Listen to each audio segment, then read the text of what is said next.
Cela couvait depuis quelques jours et désormais ça y est, le conflit est déclaré. Le maire de Bitche et premier vice-président de la CCPB, Benoît Kiefer, vient en effet d'adresser à David Suc, président de cette même CCPB, une demande de recours gracieux à l'encontre d'une délibération du Conseil communautaire prise le 15 octobre dernier. Il s'agissait d'une décision budgétaire modificative du budget général. Le maire de Bitche reproche à l'Assemblée délibérante, et en premier lieu donc à David Suc, un manque de transparence coutumier et une décision qui lui paraît gravement illégale. Avec 34 voix pour, 28 voix contre et 2 bulletins blancs, le conseil communautaire de la CCPB aurait approuvé le versement de plusieurs sommes au Liblé dépourvues de toute signification explicite, notamment au Simserhof, à d'autres sites communautaires et à des fins culturelles.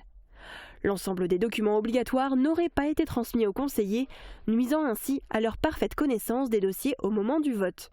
Dans son courrier, le maire de Bitche rappelle qu'un long débat s'est déroulé lors de ce fameux conseil communautaire, durant lequel, je cite toujours le maire de Bitche, auraient été révélées les conditions quelque peu obscures de l'organisation de la manifestation Le Fort de l'Apocalypse au Simserhof par la communauté de communes du pays de Bitche. Benoît Kiefer estime que la CCPB entretient des relations pour le moins ambiguës avec l'association Les Amis du Fort Saint-Sébastien. Cette association, justement, elle est présidée par Pascal Lachnam, conseiller communautaire, qui a pris part au vote du 15 octobre 2024, faisant l'objet du recours gracieux déposé par le maire de Bitche. Ce dernier estime que dans ces circonstances, la délibération est illégale. Par conséquent, que demande Benoît Kiefer au président de la CCPB ? Le retrait de cette délibération prise le 15 octobre dernier. Comment ? En convoquant sans tarder une séance extraordinaire du conseil communautaire. Et surtout, il demande à David Suc d'annuler tout simplement la manifestation Le Fort de l'Apocalypse. À défaut, le maire de Bitche menace de saisir le tribunal administratif de Strasbourg.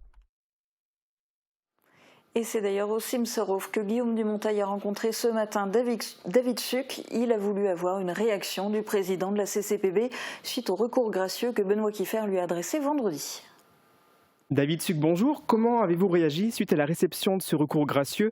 Il s'agit d'une démarche pour le moins inhabituelle, d'autant plus qu'elle émane directement de votre second, le premier vice-président de la CCPB.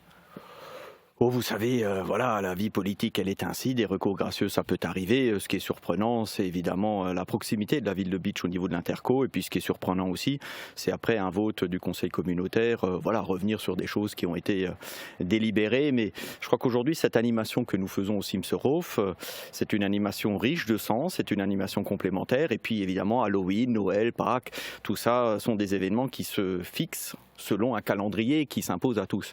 Et puis je crois que ce qui est important aussi, c'est que l'Interco soit au service de tous. L'Interco, c'est la mobilisation des moyens du territoire dans le cadre d'une destination de territoire, dans le cadre d'une animation des sites qui sont gérés par l'Interco. Et aujourd'hui, à Sirstal, ou à Wolminster, ou à Meisenthal, nous animons dans l'intérêt général. Et je crois que c'est une vraie richesse que d'avoir dans ces périodes, évidemment, une destination pays de Bitche qui s'impose tout doucement de manière globale. Et puis c'est la complémentarité que nous offrons évidemment sur le territoire. Et je crois que les communes doivent se féliciter de cette action de l'intercommunalité qui profite à tous. Est-ce que vous êtes d'accord avec les arguments avancés par le maire de Bitche ? J'imagine que non. Écoutez, moi je suis d'accord que l'intercommunalité aujourd'hui est une intercommunalité qui se mobilise, est une intercommunalité qui accueille des dizaines de milliers de visiteurs, une intercommunalité qui permet au Pays de Bitche d'être connue à l'échelle nationale, à l'échelle internationale. La ministre Dati à Wolminster il y a quelques jours, l'inauguration de la boule dans quelques jours, l'inauguration de la micro-crèche, design de territoire. En tout cas, le travail de l'intercommunalité permet à chacune des communes d'être visible. Et puis je crois que surtout on doit pouvoir offrir à celles et ceux, 2000 ventes déjà, aujourd'hui pour Halloween au Simserhof, de pouvoir leur proposer évidemment une pluralité d'animations. Et je crois qu'aujourd'hui, ces sites, que ce soit des sites de la ligne Maginot, de Vauban ou d'autres époques, je pourrais penser évidemment au château, viennent offrir une complémentarité et puis viennent surtout offrir évidemment à celles et ceux qui veulent profiter de ces animations la capacité, 5 dates, 60 créneaux par jour, de pouvoir leur profiter au niveau du Pays de Bitche de la complémentarité. Moulin des Schuller, ici au Simserhof ou Bitche. Donc voilà, on est dans une animation qui est aujourd'hui une animation qui porte. Et puis moi je crois que celles et ceux qui veulent profiter n'ont que à faire de ces chicaya politique. Je crois qu'aujourd'hui, ils viennent ici sur ces animations Halloween pour avoir du frisson, pour avoir un moment de partage. Le reste, je crois que c'est pas l'affaire de celles et ceux qui viennent, pour les plus de 16, profiter de cette belle animation à 16 €. Je vais parvenir sur tous les arguments qui ont été avancés par le maire de Bitche, mais il parle d'un manque de transparence au niveau de la décision et regrette que Pascal Lachmain ait pris part à ce vote. Écoutez, moi je sais que la commission marketing a présenté les choses le 12 septembre, que nous avons eu un certain nombre de réunions au conseil communautaire, pas un mot des élus de Bitche, et je crois qu'aujourd'hui ce vote, ça c'est une chose, mais surtout je crois que on a besoin aujourd'hui de fédérer, on a besoin d'avancer. Voilà, moi aujourd'hui, quand vous citez un délégué de Bitche qui est dans l'opposition à Bitche, cela relève de la politique de Bitche, et je crois que l'intercommunalité ne doit pas rentrer dans les politiques municipales. Ce qui est à Bitche est à Bitche, les tensions au niveau du conseil municipal sont les tensions au niveau du conseil municipal. Aujourd'hui, nous avons cette volonté de travailler avec toutes celles et ceux qui sont reconnus sur le plan technique et professionnel. Et je crois que l'animation qui est portée aujourd'hui par l'intercommunalité en partenariat avec une association est une association qui a démontré fortement sa capacité d'action, sa capacité de mobilisation. Et donc, nous, aujourd'hui, on est tout à fait heureux de pouvoir organiser cette animation avec des bénévoles, avec une association du territoire. Voilà, je crois que c'est ce qu'on doit retenir, avec un budget qui reste un budget quand même très modeste, tout le monde l'a compris.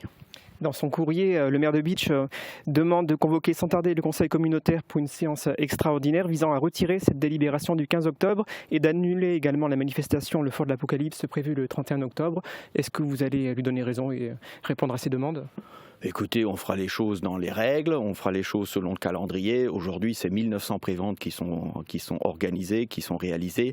Est-ce que vous mettez à une minute à la place de celles et ceux qui sont déjà mobilisés pour passer ici un instant de frisson, pour pouvoir ensuite aller ailleurs sur le territoire et d'imaginer qu'ils ne puissent pas évidemment se rendre aujourd'hui au Simserhof? Et puis que serait l'intercommunalité si on avait, j'allais dire, cette fragilité dans nos décisions? Aujourd'hui, les choses sont tout à fait gérées, mesurées. Donc on regardera les choses dans les délais, mais on ne peut pas imaginer aujourd'hui, évidemment, que ce soit tout à fait ce qui est attendu par celles et ceux qui sont à nos côtés, par les élus, de pouvoir annuler comme ça une manifestation à 2-3 jours. On me demande le 18 d'annuler une organisation le 25. Or, cette manifestation, elle est connue depuis mi-septembre. Voilà, on aurait pu se manifester un peu avant, voire même au travers du conseil communautaire, mais je crois que ça n'intéresse personne. Aujourd'hui, on a besoin de nous mobiliser, on a besoin de communiquer, on a besoin de gérer en bon père de famille l'ensemble de nos sites, parce que c'est une responsabilité des 33 000 habitants. Et je crois que chacun des habitants aujourd'hui est fier de voir que sur les sites communautaires, ici à Sirstal, et je l'ai évoqué sur les d'autres communes, que les choses bougent et qu'on s'engage. Et je crois que c'est ça aujourd'hui la richesse, c'est de fédérer le territoire, et ça c'est à l'intercommunalité de le porter, et nous le portons avec l'ensemble des membres, et ça profite à tout le monde, y compris évidemment au chef-lieu de canton. Bon, merci en tout cas d'avoir répondu à nos questions et on a bien entendu vos arguments. Merci.